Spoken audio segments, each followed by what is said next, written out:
WMG 92.1 FM. It is now time for the Right to Vote show featuring Congressman Ronnie Showers.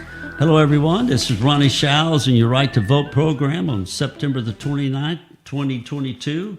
And our guest is going to be our dear friend, Representative Percy Watson. We're going to have several things we're going to talk about. We're going to talk about some good news for the school system and the award they just won in Hattiesburg. And I know we're all proud of our educators and want to see them progress and our students progress.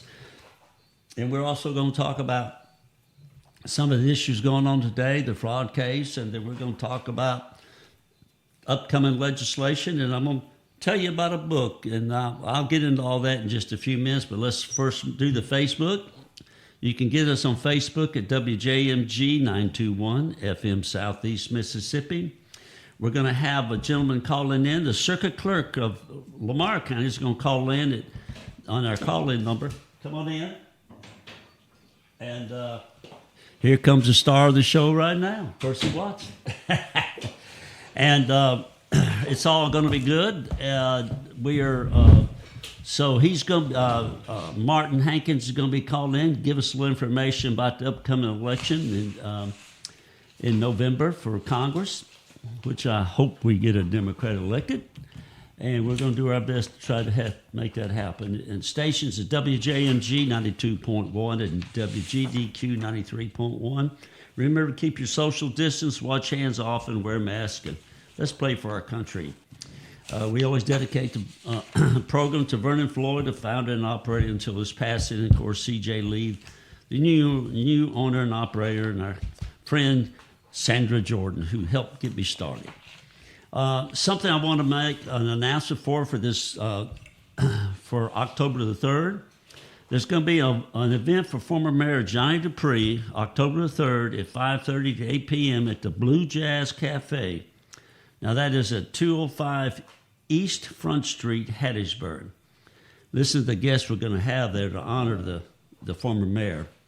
Former Secretary of Agriculture Mike Espy, former Mississippi House of Representative David Berria, Representative Percy Watson, and you're not going to know this guy, but I'm going to tell you a little bit about him. The Northern Mississippi Public Service Commissioner, Brandon Presley.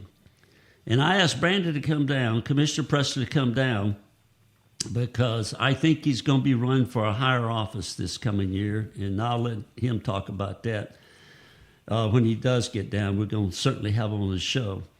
And we're going to have entertainment at this, but I want all you folks to come to support former Mayor Johnny Dupree, but also I want you to come back and listen to these guys. These are some of the stars in the Democratic Party in the state of Mississippi, and I really want you to get to meet this Brandon Presley, because he'll be coming down here later on for next year when the elections start.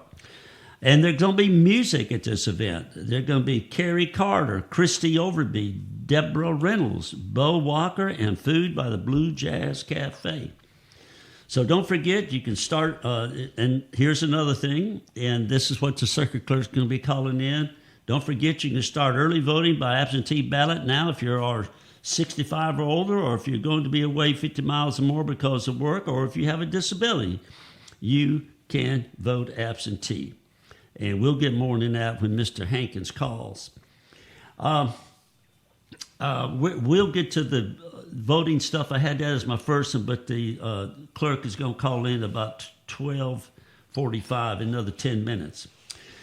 Representative Watson, I want you to tell the people, I just made a little announcement. You're going to tell us about something good that happened to our school system here in Hattiesburg. Yes, sir. Very, very positive. I just left a meeting where it was revealed that our local school district is rated A, highest rating, and that is just such a refreshing yes, news. I mean, we realize all of the challenges that exist within public education.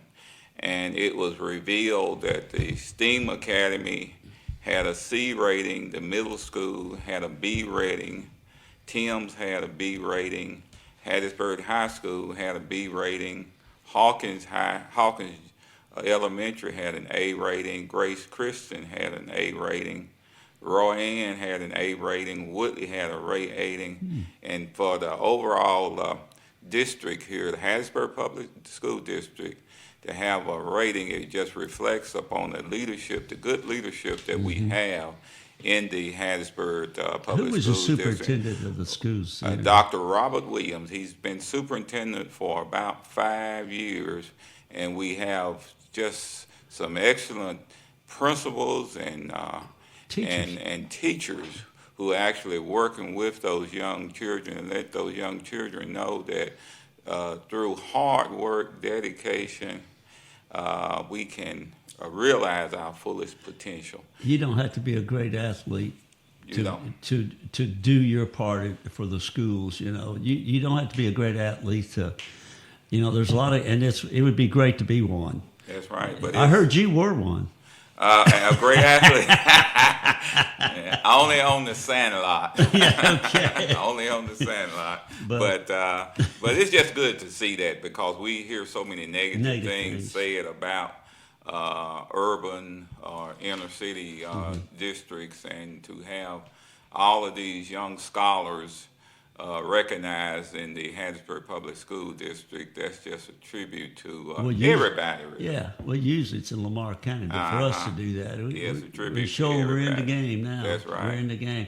You think we could get the superintendent to come on the show and talk about what's going on? Well, I will just extend an invitation to him if he or anybody in the district is listening. Of course, I call him myself. And he'd be pleased to come here. Well, let's do it. Because he has done an excellent job of providing the leadership, the financial stability that exists within the district. Just, we've gone through some challenging times, but Dr. Robert Williams, and you all remember the name Dr. Robert Williams, has provided the leadership that we need at this time. And of course, I just don't want to forget the Board of Trustees. Yeah, you got to have support. Yeah, we have an excellent, exemplary board under the leadership of Mrs. Dolores McNair. You have Colonel Steele. You have Mrs. Morris. You have Dr. Holloway,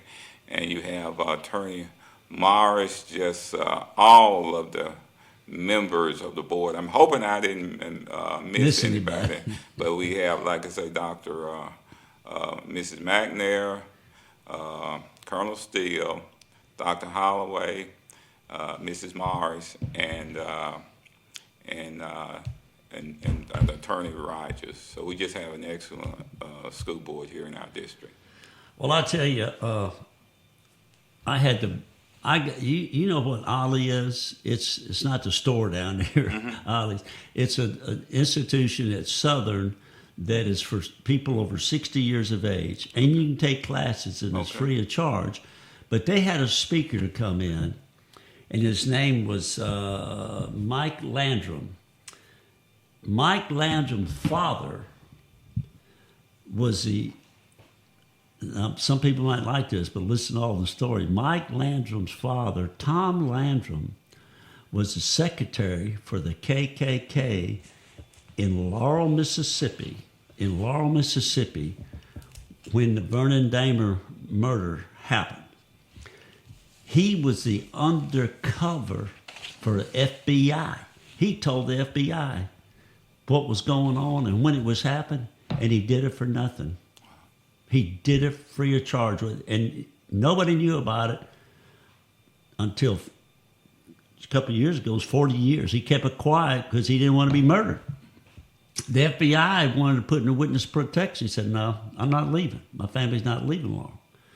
And anyway, Tom was also, back in those days, as before integration, that he was the only driver's ed teacher for all the county schools in Jones County. So he knew all the kids and all that. And so the book is tremendous. I went to an event at that program at Southern, and he gave you can't believe how dangerous it was for Tom Landrum. And I've invited him to be on our show. So he's going to come on the show next week, and he's going to talk about when evil lived in Laurel. I know some of you heard of it. Now you're going to get to listen to Arthur on our station. And I want everybody to, now if that time changes, but he told me yesterday at the meeting he couldn't come today. And I said, well, I'm okay for today. But I'd love it. I said, can you come next Thursday? And he said he could. So we will be advertising that. And if some of you want to come get his book, he'll be here and he'll be glad to sign autographs on the book. But he has I know Dina Simmons read the book and she just loved it. She said it's just so full of information and what some good white people did back then, because they couldn't stand the evil. It was evil. But I thought I'd bring that out. And I know you and I are going to talk about some stuff, and we got the circuit clerk coming in, so we'll get started. And just a few things I want to go over here. And I was reading in the Mississippi Today, which we get most of our news. Final days of states, they're fixing to close the last burn center. That's right. That's just awful. Yes, that burn center used to be open. It used to be up in Greenville, but my understanding is it relocated to the Jackson area, and well, it's fixing to close. And they're closing it down. Yeah. I don't know the reasons for it. It could not be a lack of money, funding, because we are going through a stage of abundant funding. Now, it could very well be that they're going to have an arrangement with a nearby state. But I'm going to have to look into that. Wouldn't we be the only state that didn't have a burn center? Yeah. Well, that's not unusual for us. Yes. And something else, the wrestler that's being on trial, he says that Phil Bryant cut welfare funds to a nonprofit because of Democratic support. Does that? It does not surprise me at all. Everything, and you and I have talked about this, everything has just become super partisan, really, for the last about 16 years or so in state government now. In state government, since the Republicans had complete control. That's right. Close to 18 years. And it's been just so partisan. And we got to get beyond that in order to address the true needs of the state. You and I have talked about the things that are not done here in Mississippi, not because the need is not there, or not because the funding is not there, but just a partisan position saying we are going to be opposed to this because the Democrats are in favor of it. And that's destroying us as a state. Well, just look at the water situation. I understand 10 years ago, Reeves, as lieutenant, boasted about blocking the water situation in Jackson, funding to try to do something about it 10 years, boasted about it. That's right. I mean, Jackson is our capital city. It provides water for the state capitol, for the Sealers Building, for the governor's mansion, for the Woolfolk Building, all of the Capitol complex, and the state should contribute more to. I sent it to you. Yeah, the state should provide more support for the city of Jackson during this very difficult time, because this did not develop, this problem with the water did not develop over a period of a few years. This has been developing perhaps for the last maybe 60 to 70 years. Certainly the leadership in Jackson changed periodically, and we got certainly new, different leadership in the city of Jackson now, but the needs are still there. And I really believe that with the upcoming session that you're going to see more support. I'm optimistic that we'll see more support given to the Jackson water crisis issue. And so that's just the way it is. I told a colleague that the Capitol is on a 13-acre plot and in Jackson, and certainly you cannot operate the Capitol unless you have Water. water. So I'm just hoping that we put a lot of this partisan bias aside, and that we will begin to address You know what I found out? the needs. You know what I found out? Republicans need water too. That's right. And it's affecting all of them. What It few is. Republicans we got left in Jackson? That's right. It's not certainly a Democratic issue, and it's not a partisan issue, but it's something that we all need in order to survive. Common sense. Just do your job. Treat everybody the same. You know, the other thing I read in Mississippi today, and this is what just tears me up about mental illness. Mississippi mental illness patients wait in jail while waiting for treatment. That's right. I have recently received a letter from some organizations about the need for increased funding to mental health. We have told the people, the agency heads, we've told the legislature, Mississippi is just not doing what it should be doing with respect to providing adequate mental health resources. And that's one of the reasons why we are in all of these legal actions and lawsuits, because of our failure to provide the essential services that only government can provide. And you're absolutely right. It's better now. Now, the figures that you just indicated, they are bad, but it's better now than it has been. They can't blame not having money. Cannot blame. You can only blame money. them. Yeah. Representative Watson, I have Mr. Martin on now, Martin Hankins. If you want to put your headphones on, you got some headphones there. Yeah, hey Ronnie, hey Percy, how y'all doing? Oh, we're doing good. He's getting on his headphones over here, and we're cranked up, ready to go. And I just wanted to get you on the line here a few minutes, and let's talk about the upcoming elections in November for the congressional seat down here in South Mississippi, which is important to all of us. And I thought it'd be nice to have you on there and, you know, tell people about how they can vote early if they have meet certain requirements of age and all that and disabilities, and when when they can start doing that. And I think it started now. I'm not sure, but tell us something about that and what people need to do and recognize, and about the purge list if they need to check to make sure they're not been taken off because of the purging. That's correct. So we started absentee voting this past Monday, which would have been the 26th. So we're actively voting people now.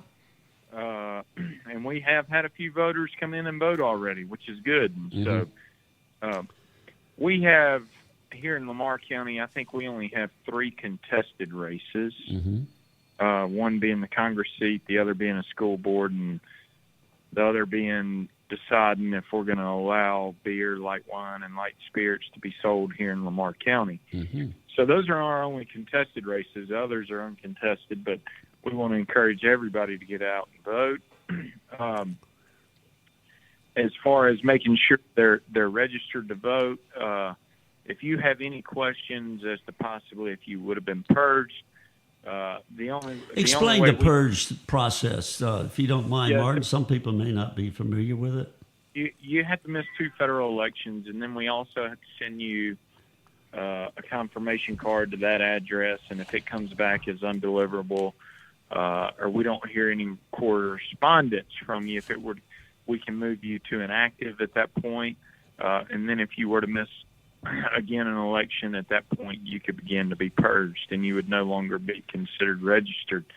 So you would need to re-register.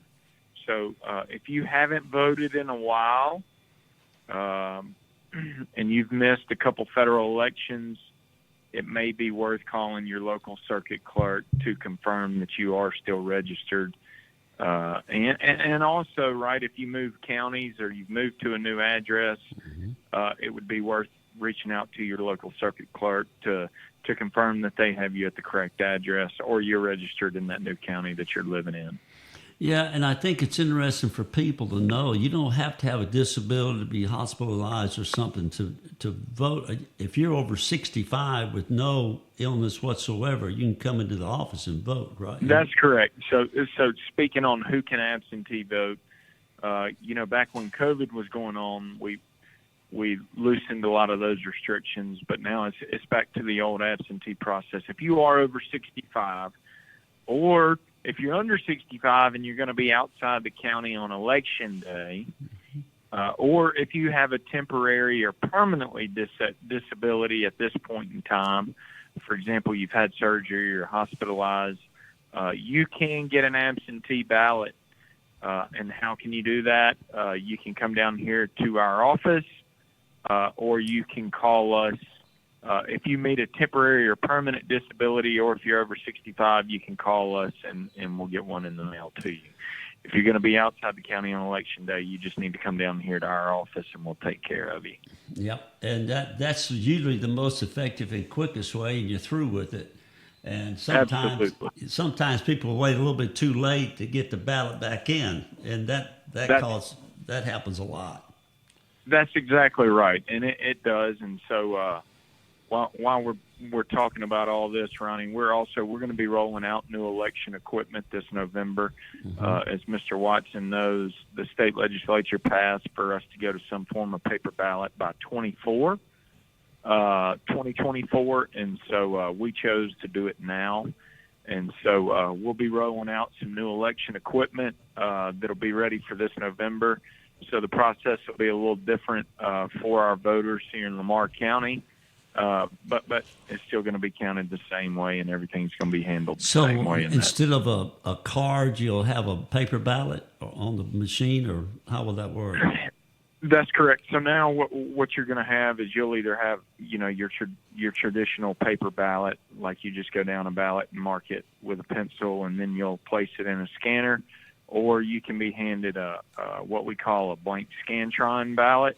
It's just a blank Scantron. What we all remember is our Scantron test.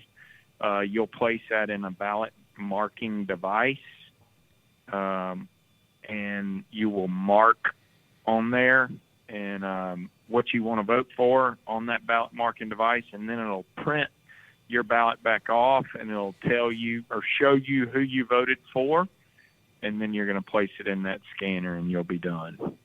Okay. So, but the poll workers can help explain that and all that, right? Yes, they can, and we're going to do our best as well from a media standpoint and from a publicity standpoint, and put some videos out to try to educate our poll workers and our voters as the election gets closer. Well, I try to encourage as many of them that over 65 or want to vote absentee, go to the circuit clerk's office, and boom, you're done. You don't have to wait for the ballot to come back. But if you can't, just ask for a mail-in ballot. How do they request a mail-in ballot? Can they call? Well, you have to meet the requirements for that, and the requirements for that is over 65 or you have to be permanently. Can they call in and request it, or they have to send a? Say that again. Can they call in and request the ballot, or do? Yeah, that's all they have to do. They just have to call our office, and as long as they meet the requirements of being permanently or terminally disabled or over 65, then they can do it. Representative Watson, have you got a question, or? I do have a question. Missing 2 federal elections, would these elections include 2 elections for Congress? Yeah. That is correct, and that's the way the law is written. And so, but there was not a big purge list until after the last one we would have had. Representative Watson would have been after 2020. You follow me? Yes, sir. I got you. So that would have been the last big one we had. I think we have 16 pages of purged voters, or I don't know if that's on the active or inactive list. Is that the same list? The inactive list? Right.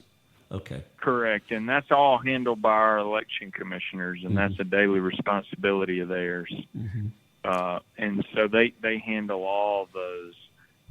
But if you have any question in regards to that, just call your local circuit clerk, and they're going to be able to tell you.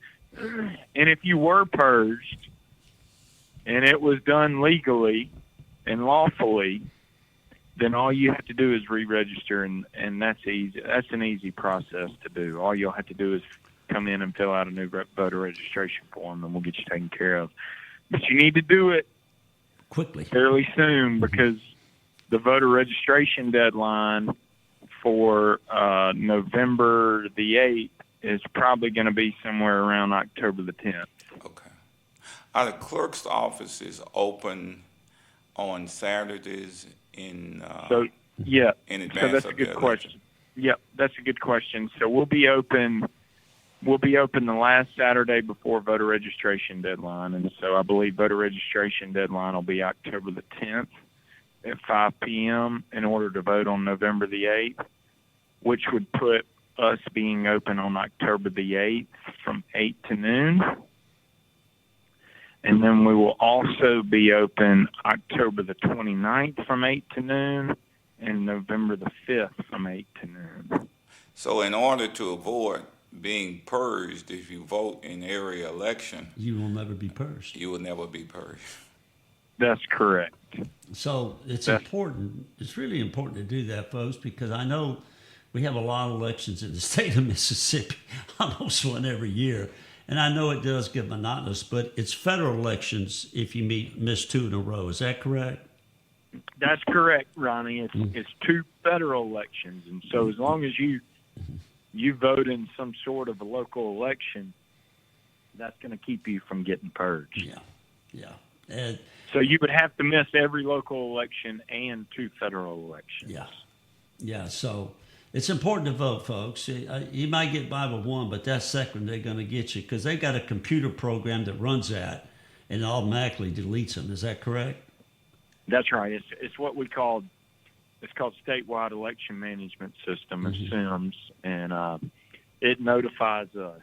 You know what seems to me is that if they do this and people just make a mistake and forget it, they ought to be able to actually go to the polls and, maybe a day or two before and register instead of having to been cut off by a deadline because they've already been voting. They just happen to miss that. But that'd take legislation to do that. And I don't think we'd ever get any help up there with those guys on that. But how is the jury list composed? The jury list is meaning, I guess how it would be composed, Mr. Watson, is we have a commission, and that commission of the jury list you're going to pull all qualified electors of the county, right? Mm-hmm. And then you're going to decide how many numbers you're going to pull for that year. And then once you pull that number, let's just say out of 37,000, you're going to pull 8,000 jurors to pull from for the year. You follow me? I got you. Okay. And then out of that 8,000, then I'm going to take 8,000 and I'm going to divide that into 37,000, which is going to give me a number. And then the commission's going to pull that number. And then it's going to skip over anyone who's under the age of 21. So there's a whole process that goes into that. Thank you. And that's how we pull that. But the jury list is pulled from the qualified electors of your county. Okay. But it's also not going to pull anyone that's under the age of 21. Okay. But in other words, to serve as a juror, you need to be a registered voter. That's correct. But if you're 18, 19, or 20, you're not going to be even considered for jury duty, even though you're registered to vote.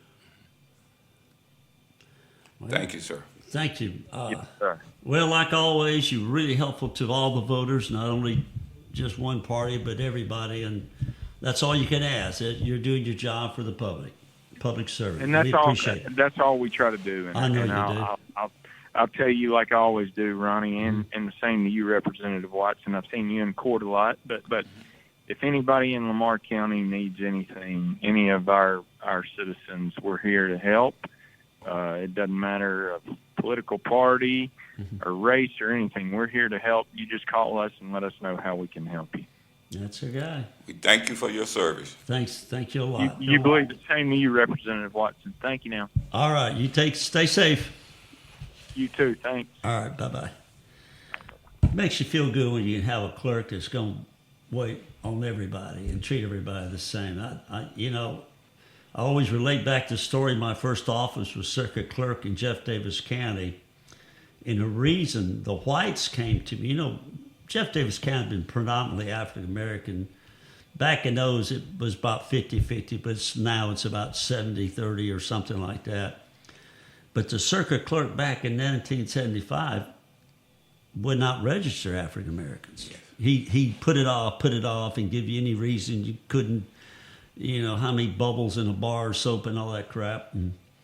And then when it came to the grand jury, he had separate poll books. He had poll books for whites and poll books for blacks. He had separate marriage books for whites and separate marriage books for black. And many counties had similar experiences, Congressman. It's really sad, and that's one aspect that we can say is behind us in Mississippi, because you actually have circuit clerks encouraging voter participation now. And of course that purging is controversial because I don't like the purging. You don't have to, if you don't drive 2 days, you don't lose your driver's license. Well, it gives people an opportunity to lose their voting right just by not voting. And that is why I say if you vote in every election, you are not going to be purged. That's right. You're just not going to be a purge. And you're right. We have elections every year in Mississippi. Whether you're voting for the statewide officials, for the judges, for the city council, for Congress, you're going to have some opportunity to go and vote every year. And I mean, remember what Mr. Damer said: if you don't vote, you don't count. That's our closing motto in this radio station. Yeah. And if you don't vote, please don't complain. Don't come. Well, I started, but don't come complaining about you don't like this and find out you don't vote, because most of the people who complain are the ones who don't vote. We're all public officials because we have that obligation, as a citizen, to vote and to participate in elections. Think about that man, Vernon Damer, many others who gave their life to give us the opportunity for everyone to vote. Now, whites have had it a long time, but the African American community and women had to fight for every inch they got. And now it seems to be tough with all this crazy stuff on QAnon and the Proud Boys and the riot in D.C. and the insurrection. It just seemed like, but we got Benny Thompson up there holding their feet to the fire, and people like him. That is right. And they're going to hold their feet to the fire, and hopefully we're going to see justice. Well, we got people who all you need to do is just get them on the phone. Get them on the phone. All you need to do is to send them an email, send them a text, and you can express how you feel about something, and you can make a difference in the process. I mean, everybody knows, half the people in Hattiesburg know my cell phone number, and certainly they know where my office is. We'll give it to them if you want to. Yes. My office number is 601-545-1051, and eventually they'll get my cell number. Yeah, they will. But this man, Tom Landrum, in this book, when he was the undercover guy for the FBI, he was secretary of the Klan. That's there. Right. Man, he knew everything. He said when they planned the Vernon Damer murder, they didn't actually plan it in front of him. They did it at John's Cafe. I don't know if any of you are familiar with John's Cafe in Laurel, but that's an infamous place where Vernon Damer's murder was planned. It's playing, yes. And Tom was my student driver teacher. I mean, he taught the whole county driver's ed. He'd go from Moselle to Glade to Calhoun to you just name it, all those little county schools. Now, you were born in Jones County? Yeah. But you spent years in Jeff Davis County. Well, my wife's from Jeff Davis. You know how it is. She drugged me over there. Them guys in Moselle said, man, you better watch it. They'll whip your butt in Bashfield. That's a bad place. Them Catholics over there love to fight, man. They could drink beer and fight, man. But now today, it's so ashamed to say that drugs are a big problem in Jeff Davis County. But, you know, they say money can't fix everything, but it sure could do a lot for this state if it's spent the right way instead of giving it to wrestlers, ball players, and people who certainly do not need the money. That's right.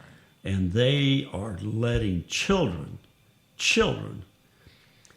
and all these things I was reading earlier about what's not happening is because of the lack of leadership and because of not living up to the pledge that Vernon Damer made to register as many voters as he can.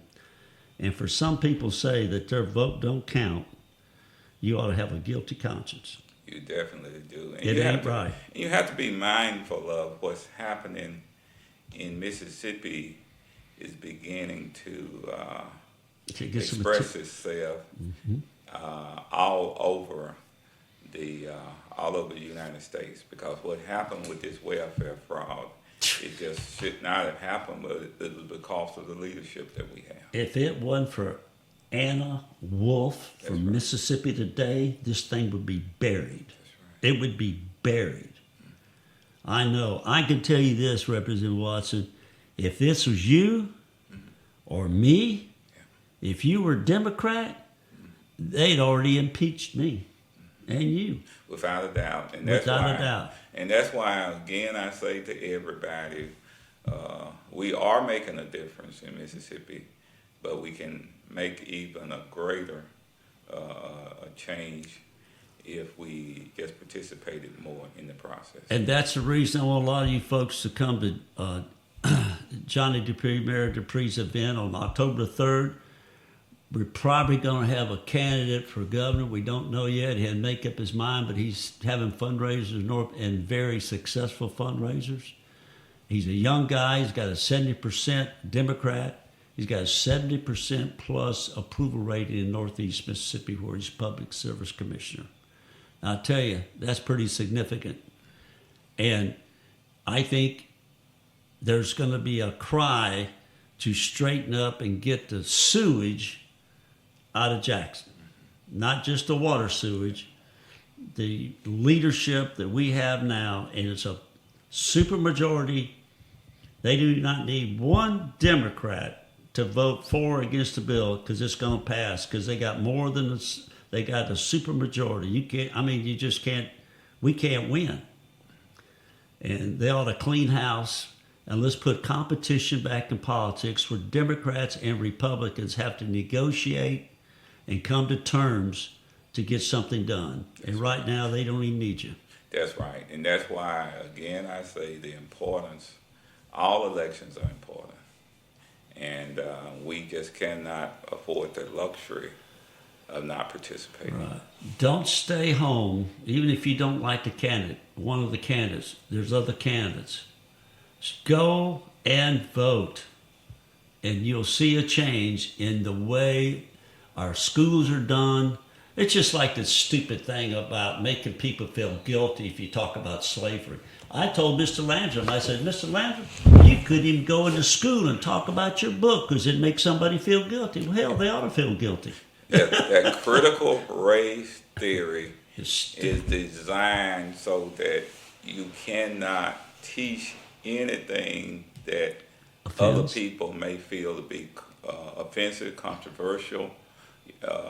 It's just, I mean, it just doesn't make any Well, sense. why did they have the state flag, a rebel flag, all these years? That's right. Like it didn't offend African Americans, and it offended a lot of whites. Well, it's inconsistent, and we say as legislators, it's inconsistent to say 2 years ago, 3 years ago, that we need to change the state flag, but then at the same time, we need to ban the teaching of critical race theory. Doesn't make any sense. It doesn't make any sense. Why not teach the history? Mm-hmm. Teach the history, the truth. I mean, if our history is bad, we can't change it. That's just the way it is. Let's learn from it. That's how we got to the point where we are right now. We don't have to just dwell in the past, but at the same time, we need to have a knowledge of what has happened. Well, they want to do the same thing about the killing of 6 million Jews. They don't want you to talk about that. But that's history. That's history. They don't want to talk about Martin Luther King or Wilkes or any of those guys or Logan, heroes for the state of Mississippi. And that's the reason I'm going to have Mr. Landrum on here next Thursday. Right there. And I'd love for you to come here and be with us and I participate be because you'd love it. And I know you'd have some great input, and Mr. Landrum would love to have you, Mike. And I'm telling you, it'll be a great show, folks. So, and I'll let you know through the week if he's going to be here. He lives in Florida. His dad's life was in danger every day. And he kept it a secret for 40 years. Even those clans they didn't know who it was till 40 years, and thank God most of those guys are dead, or maybe some females too might have been involved in it, I don't know. But anyway, well, Representative Watson, again, you come in and help us out, and we appreciate it, and I wanted to have Anna Wolf on with us another time, but she is busy being on national TV talking about the corruption in the state of Mississippi. And folks, if the Democrats don't stand up to this corruption and go vote, then don't complain about the money being spent on football players instead of welfare. That's right. And the people who need. Don't complain. I don't want to hear it. We need to vote, and we need to encourage our friends, our relatives, our family, these young people to vote. Young people are the future. If this state changes and this country changes, it ain't going to be these old white angry guys. It ain't going to be them. It's going to be hopefully some of their kids who don't have that same hate. That's right. And we got to have white and black working together to pull us out of this. I don't want to say the wrong word. It gets the station in trouble. But it just infuriates me that people said my vote don't count. Oh, that just makes me mad. But anyway, we're going to close it for today. You got any closing remarks? No, I'm just fortunate and very pleased to have the opportunity to come here and speak to the citizens of this area. And I just come in and congratulate you on bringing needed information to the listeners of these radio stations. Well, I'm going to increase your contract. But he don't get no money, and I don't either. We just like doing it. Okay, folks, let's think about next week, next Thursday. Mike Landrum on When Evil Lived in Laurel. And hopefully the representative can join us, and I think he'd make an added addition to that program. And I think you're going to be. There were some white folks back there that did care what was going on, and he was one of them. And another guy I wasn't aware of, I thought he was a hard right Republican, was Charles Pickering. That I called Chip Pickering, the guy that beat me. And I called Chip yesterday, and I said, I didn't know that about your dad, Chip. And he said, yeah, it was a dangerous time. So I can't get him to switch Democrat. He's still a Republican, but he ain't one of the crazy Republicans. But anyway, so y'all be safe. And let's remember what Vernon Damer said, if you don't vote, you don't count. And you get what you get when you don't vote. Thank you. God bless America. God bless Mississippi. And God bless our president who's helping this state. We'll see you next week on your right to life, on your right to life, on your right to vote program. And we'll see you next week. All right, bye-bye. Thank you for tuning in to another episode of The Right to Vote Show featuring Congressman Ronnie Shiles. The Right to Vote Show airs every Thursday at 12:30 p.m. Central Standard Time on WJMG 92.1 FM and WGDQ 93.1 FM. You can also stream The Right to Vote Show at cbsllc.live as well as recapture previous episodes. Once again, thank you for tuning in to another episode of The Right to Vote Show featuring Congressman Ronnie Shiles.